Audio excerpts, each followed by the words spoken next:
ოკუპაციის მუზეუმის ის კედელი, რომელზეც აფხაზეთისა და 2008 წლის აგვისტოს ომის კადრები გადიოდა, ახლა ცარიელია. ვიდეო ინსტალაცია, რომელიც მუზეუმში მისული სტუმრებისთვის ერთმორწმუნე მეზობლის სისასტიკეს კადრებით აცოცხლებდა, 2022 წლის ივნისში უბრალოდ გაქრა.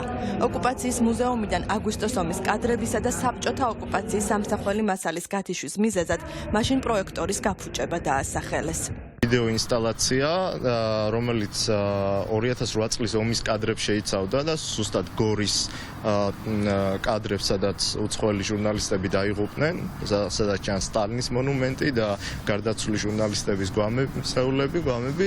აი ეს კადრები გადიოდა ოკუპაციის მუზეუმის შესასვლელ ჰოლში. თქონდა პროექტორი გაფუჭდა არის თვითონ გამოწვეული მიზეზი და რეალური მიზეზი არის ის, რომ კონცეპტუალურად ფართო პოლიტიკურ დღის წესრიგში ქართული ოცნების და მმართველი ხელისუფლების არ ჯდება რუსეთი როგორც ოკუპანტი. თავდაპირველად გაჩნდა განცდა, რომ პრობლემა მალე მოგვარდებოდა. 2 წლის შემდეგ მუზეუმში კედელი ისევ ცარიელია. მოვლენათა ქრონოლოგიას ისტორიკოსები პუტინის მიერ უკრაინაში დაწყებულ სრულმასშტაბიან ომთან მიჰყავს, რის შემდეგაც საქართველოში რუსების მასობრივი მიგრაცია დაიწყო. მკვლევრები ქართული ოცნების მხრიდან ისტორიული მეხსიერების გაბლარვის მცდელობაზე საუბრობენ. ეს არის რუსეთის როგორც მტრის ხატის, ასე ვთქვათ, გადაბლარვა, ხო?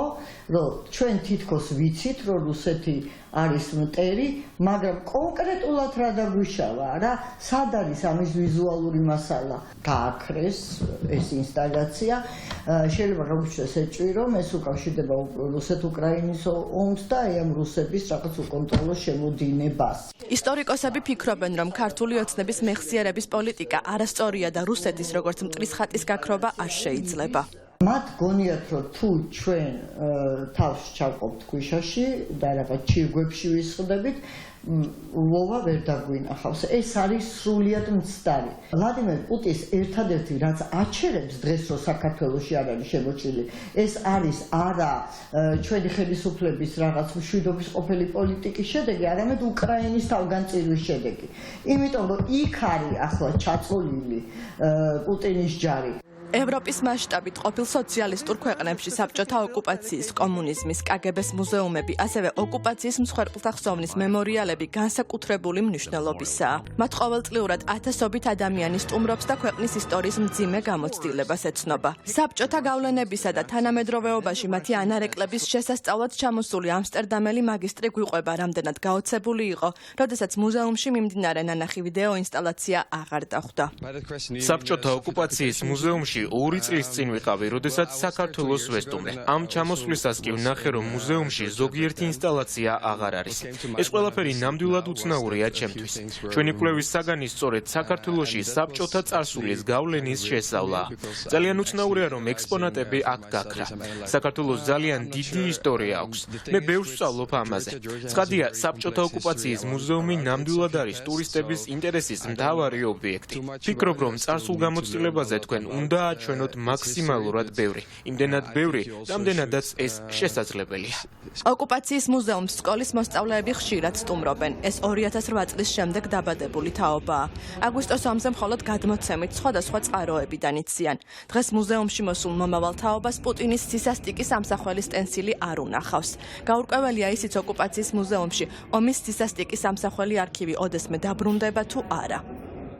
კი არ არის უბრალოდ გამორთულია ხა მოცემ მომენტში და ჩავთავენ, ასე რომ არაფერი არ არის, რატომ უყურებთ ამ? ან ზოგადად შეუძლია მაგ მოსულ ადამიანებს ნახონ ეს კადრები? ამ თვითონ შეიძლება ვერ ნახონ, მაგრამ შეიძლება დადგეს ჟანი ან ჩაერთოს რაღაცა ვისტიც გაფუჭებულია 4 საფული.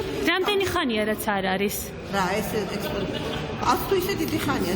მუზეუმის დირექტორი გვეუბნება, რომ გადაწყვეტილება ომის კადრების აღებაზე თავად არ მიუღია და 2 წლის განმავლობაში ამ თემაზე არაფერი გაურკვევია. ეს სტენსილი 2022 წლიდან აღარ არის. აი, გვაინტერესებს რა ბედი ეწია და აპირებთ თუ არა რომ დადგათ. მოვიკითხავ აუცილებლად, მართალი გითხრათ, ეხა ამ წუთში ვერ გიპასუხებ, რატო არ არის, მაგრამ მოვიკითხავ და შევეცდები რომ გავარკვიოს. ეს არ არის 2022 წლიდან, აქამდე არ მოგიკითხავთ? არა, მე ვიცოდი, რომ ეს იყო პროექტორი გაფუჭებული. საერთოდ რატომ აიღეს? მიზეზი რა იყო, რომ პროექტორი გაფუჭებული? აიღო, იქნებ კითხოთ იმას. ვინ აიღო უკაცრავად? ხო და არ ვიცი ვინ აიღო, ვინც აიღო კითხოთ. ისტორიკოსები ამბობენ, რომ ხელისუფლებას უახლესი ისტორიის ყველაზე მტკივნეული ფურცლების, მათ შორის 2008 წლის ომის დამალვა არ გამოუვა. მათი აზრით ამას დედაქალაქის არაერთ ქუჩაზე გიორგი ანწუხელიძის სტენსილებიც მოწმობს.